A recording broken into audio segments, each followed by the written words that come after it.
ሰላም ተማሪዎች እንዴት ናችሁ? እሸቱ ነኝ የዘጠነኛ ክፍል ሂሳብ መምህር ከሉሲ ብሪጅ አካዳሚ and today we are going to learn about measures of dispersion for the ungrouped data. Okay?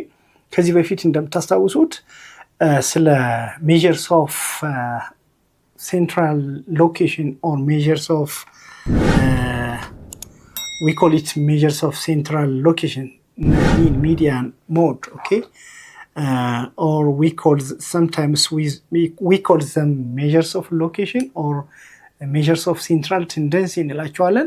mean, median እና mode ነበር ያየናቸው. They are always around the center of the data. Okay, that's why we call them measures of central tendency. mean, median, mode ብዙ ጊዜ የዳታው ሴንተር አካባቢ ነው የምናገኛቸው። Okay, ዛሬ ደግሞ measures of dispersion or measures of variation እንለዋለን አንዳንዴ.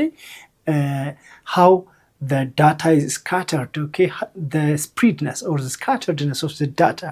It deals about how much it spreads out, okay, especially the distance from the center to each item or each data, right? We call it measures of dispersion. The central value na በእያንዳንዱ ዳታ መካከል ያለውን ርቀት የሚያጠናልን ወይም ደግሞ ከጫፍ እስከ ጫፍ ያሉትን ርቀቱን ዳታው ምን ያህል ተበታትኗል ምን ያህል ተሰባስቧል የሚለውን የሚያጠናልን measures of dispersion እንለዋለን።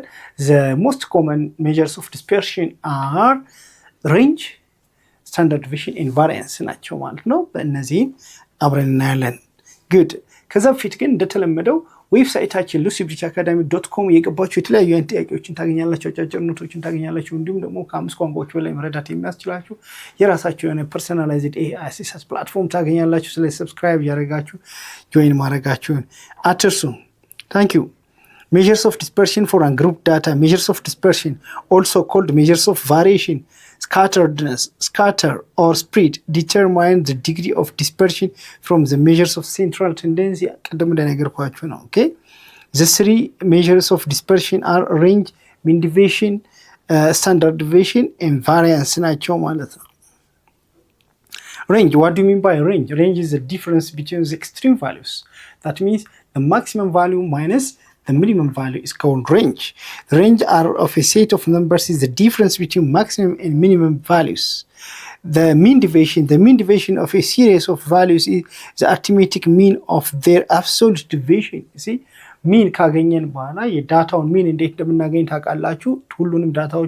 ሁሉንም አይተሞች ጀምረን ለብዛታቸው ስናካፍል mean እናገኛለን። ከዛ ከእያንዳንዱ አይተም ላይ meanን እንቀንሳለን። ከእያንዳንዱ ላይ mean ስንቀንስ ስንደምር ዜሮ እንደሚመጣ ተነጋግረናል አይደለ? ዲቪዬሽን ላይ the sum of deviation from the mean is always zero. አሁን ግን ዜሮ እንዳይሆንብን ምን እናደርጋለን? በአብሶሉት ቫልዩ እናስገባለን። እያንዳንዱን ዳታ ከሚኑ ላይ እንቀንሳለን። ቅድም እንደነገርኳችሁ ርቀታቸውን ነው። ኦኬ፣ በአብሶሉት ቫልዩ ስናስቀምጥ ዲስታንሱን ብቻ ይነግረናል። ኖ ኔጌቲቭ ቫልዩ in that case ይሄ ድምር ዜሮ ሊሆን አይችልም ማለት ነው። We call this is mean deviation from what? From the mean. Find the mean deviation of the series. እዚህ ጋር ላስቀምጥላችሁ መጀመሪያ mean deviation ፎርሙላችን ምን እንደሆነ summation of what? Mean deviation MD which is equal to summation of xi minus x bar. Okay? Over what? Over n ማለት ነው። ይሄ ማለት x1 minus x bar under the absolute value. Sorry, ይሄ absolute value ነው። absolute value plus x2 minus x bar under the absolute value plus x3 minus what?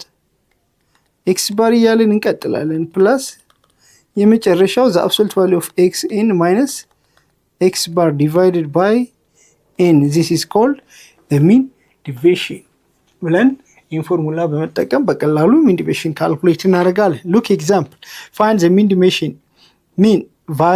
or mean deviation from the series. Okay, አሁን እዚህ ጋር ይሄ 5 ማለት x1 ነው፣ x2 x3 x4 እና x5 እንላቸዋለን። ከ5 7 10 12 እና 6 ማለት ነው። so mean deviation የተጠየቅነው mean deviation which is equal to the absolute value of what? x1 minus x bar the whole square, not the whole square, x1 minus x bar plus the absolute value of x2 minus x bar plus the absolute value of x3 minus x bar plus the absolute value of x4 minus x bar plus the absolute value of x5 minus x bar divided by n. n means ስንት ናቸው? 1 2 3 4 5 ናቸው divided by 5. ይሄ ማለት the absolute value of first ይሄን ከመስራታችን በፊት ምን ያስፈልገናል? mean ያስፈልገናል ማለት ነው። ኦኬ mean we have to first find the mean. mean ደግሞ እንዴት ነው የሚሰራው? mean which is equal to x1 plus x2 plus x5 divided by 5 ማን ናቸው? 5 ሲደመር 7 ሲደመር 10 ሲደመር 12 ሲደመር 6 ሲካፈል ለ5